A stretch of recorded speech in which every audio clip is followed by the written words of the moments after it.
time they look up, then we just stop.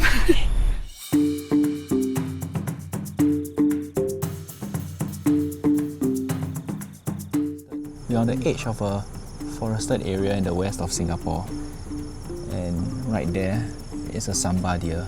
It's one of the largest deer species in the world. We've got Jay and Emma from the Save Sambar Deer initiative. We are out observing the deer on this evening. Gone, confirm. They're all gone, not a single deer left. I find it strange tonight why they behave like this. They just came out only, you know. Usually they'll stay for a few hours. Maybe they know CNA is here. They're like, they no, don't. I don't want to... They don't be on camera. They usually will stay around here, but tonight why they just disappeared? I find it strange. That's not their usual habit. But like as I said, they are unpredictable. They are animals. Save Sambar Deer started in the year 2020 when I returned from Thailand during COVID, when I was having a jog at along T15 in Mandai. And that's when I chanced upon 3 female deer. I was like blown away. And that's when I started having interest in the Sambar deer. And following months, I keep trailing the deer, following them, and that's how I started creating the Save Sambar Deer group.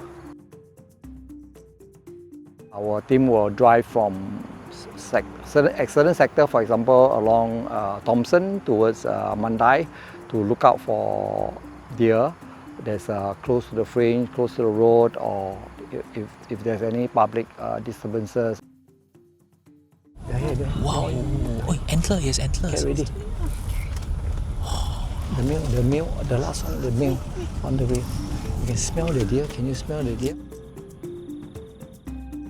There's a need for us to better manage the deer population. Our current population ecology is now standing at about close to 120 now. We believe that this number will still continue to grow. We have camera traps. We do physical nightly observation. We actually do a physical head count. We have a photography team who capture their images, and we'll do profiling and matching. That's how we conclude the numbers at the end of the day. People have mixed reactions to the deer. Some, of course, love seeing them, and other people are understandably a little bit scared. They are big animals, you know, they can weigh as much as a double door fridge. Their antlers are pointy and can get to 1 meter long. They can be intimidating, but the fact is that they're incredibly shy and elusive. With the population growing, they will eventually start to spill over. Coexistence is not really just about the animals adapting to us, it's us having to make space for them as well. Never feed wild animals. This is the human nature, you see. We want to feed pigeon, we want to feed crow. We've seen it many times, we feed wild boar, because we have this compassion, we have this love for animal. Even though it's wrong, they still think that, oh, you know, they have nothing to eat. That was why they are here out in the urban area. So education is very important, and that's Emma's job. You can have, you know, long conversations and explain that actually feeding is detrimental because it increases the population, and then it ends up with culling, right, which is exactly the opposite of what they're trying to achieve. So you're not supposed to feed them, even if you love them. The more you love them, the less you feed them. Absolutely. They have what they need in the forest. Unfortunately, when people do feed, it's often unhealthy things like white bread or whatever. There's got all sorts of preservatives. It's not their food anyway, and it's detrimental to their health.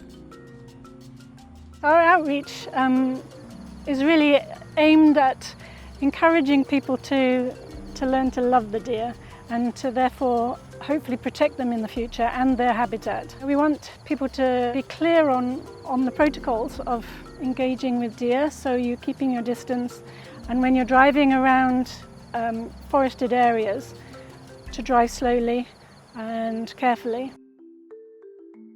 Do the deer recognize humans? They do not actually physically recognize your face or your person, but they remember your scent. Jay used to rub himself up against trees so that they would remember his scent. We're not recording this, right? Such an urban environment that we have these incredible large creatures. They actually do move very quietly. We were halfway doing an interview at the roadside and then they just like, oh dear. Like, oh dear. That's why we call them ghosts of the forest. This is where they will graze at night. So the holes in the ground are the... Correct. Yeah, because we have fresh grass here. Okay. So it's their footprints. Oh yeah, you are stepping on. You can see, you can feel so uneven, right? It's all their prints actually. So if I was a deer, I'll be like balancing on the side of a hill. No, And... they are four. They will choo, choo, choo. That's why they graze along the slopes. You see. When you come face to face with a deer, that is quite a life-changing experience. Well, it was for me and it was for Jay. When you actually look into the eyes of an animal, you feel this connection. It's really, really special.